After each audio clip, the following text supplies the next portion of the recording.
वक्त की ताज़ा खबर से, जिसके अनुसार पाकिस्तान हाई कमीशन के एक अधिकारी महमूद अख्तर को दिल्ली पुलिस की क्राइम ब्रांच ने हिरासत में ले लिया है, जिन्हें अब रिहा कर दिया गया है। बताया जा रहा है कि इस अधिकारी पर सेना से संबंधित बेहद गोपनीय दस्तावेज रखने का आरोप है। और इस खबर पर और जानकारी के लिए हमारे साथ जुड़ गए हमारे संवाददाता नीरज सिंह। नीरज, क्या है ये पूरी खबर? और गिरफ्तार किया गया, हिरासत में लिया गया, उसके बाद रिहा भी कर दिया गया? देखिए ममता, मैं बता दूं काफी समय से ही जो हमारी इंटेलिजेंस जो एजेंसियां हैं वो लगातार इस शख्स पर नजर रखी हुई थी और दिल्ली पुलिस भी लगातार इस पर काम कर रही थी। और दिल्ली पुलिस को जब ये लगा कि जो ये शख्स है मोहम्मद अख्तर, ये इसके पास काफी सारी संवेदनशील जानकारियां हैं सेना से रिलेटेड, तो दिल्ली पुलिस ने इस शख्स को हिरासत में लिया। चूंकि इस शख्स के पास डिप्लोमेटिक पासपोर्ट है, इसलिए इसे डिप्लोमेटिक जो इम्यूनिटी है, राजनयिक छूट, वो इस शख्स को मिली हुई थी, इसीलिए दिल्ली पुलिस ने सिर्फ इसे हिरासत में लिया। और उसके बाद दिल्ली पुलिस ने जो गृह मंत्रालय है उसको इस बात की जानकारी दी, इसके अलावा विदेश मंत्रालय है उसको इस बात की जानकारी दी, उपराज्यपाल महोदय दिल्ली के, उनको भी इस बात की खबर दी गई कि इस तरह से एक शख्स है उसको हिरासत में लिया गया है, जिसके पास सेना से संबंधित काफी संवेदनशील जो जानकारियां हैं वो इसके पास मिली है। और अभी थोड़ी देर पहले खबर आई है, चूंकि पहले से ही इस शख्स के पास डिप्लोमेटिक पासपोर्ट था,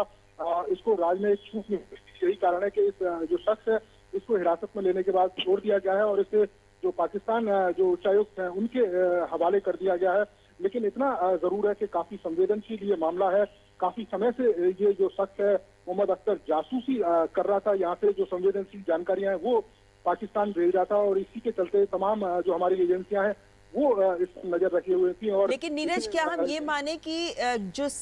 भारत की सुरक्षा से जुड़ी कुछ गोपनीय जानकारियां थी, गोपनीय दस्तावेज थे, वो इस अधिकारी के पास से मिले हैं, बरामद हुए हैं, लेकिन चूंकि इसके पास डिप्लोमेटिक इम्यूनिटी है, पासपोर्ट है, इस वजह से इनको रिहा किया गया है?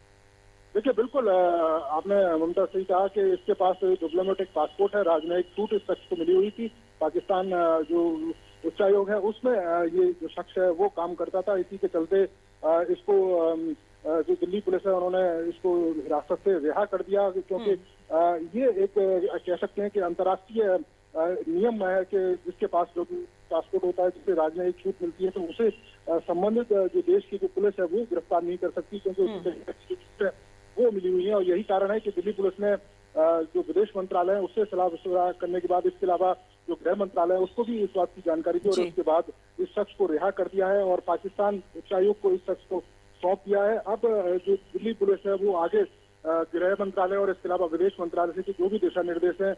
उसका इंतजार कर रही है और उसी के बाद जो दिल्ली पुलिस है वो आगे की कार्रवाई करेगी कि इस मामले को कैसे इन्वेस्टिगेट किया जाए, क्योंकि इसके पास से जो रक्षा से संबंधित काफी संवेदनशील जानकारी है वो निश्चित तौर पर किसी न किसी शख्स ने इस तक पहुंचाई होंगी। वो कौन कौन से शख्स हैं, वो कौन कौन से लिंक हैं जो इसको जानकारी देते थे और ये जानकारी को आगे बाईपास करके पाकिस्तान जो इनके आका हैं उनके पास भेजता था। तो जी नीरज, लेकिन ये कह सकते हैं कि एक संवेदनशील, एक बेहद गंभीर मामला, जहां पाकिस्तान का उच्चायुक्त कह सकते हैं कि गलत तरीके से देश की जानकारियों को बाहर भेज रहा था और ऐसे में ये कह सकते हैं कि जो इनको राजनयिक छूट मिली हुई है उसका नाजायज फायदा उठाकर इस तरीके का काम कर रहा था। ऐसे में एक संवेदनशील मामला बन जाता है। देखना होगा अंतर्राष्ट्रीय कानूनों के तहत किस तरीके से भारत सरकार इस मुद्दे पर आगे बढ़ती है। फिलहाल बहुत बहुत शुक्रिया इस तमाम जानकारी के लिए।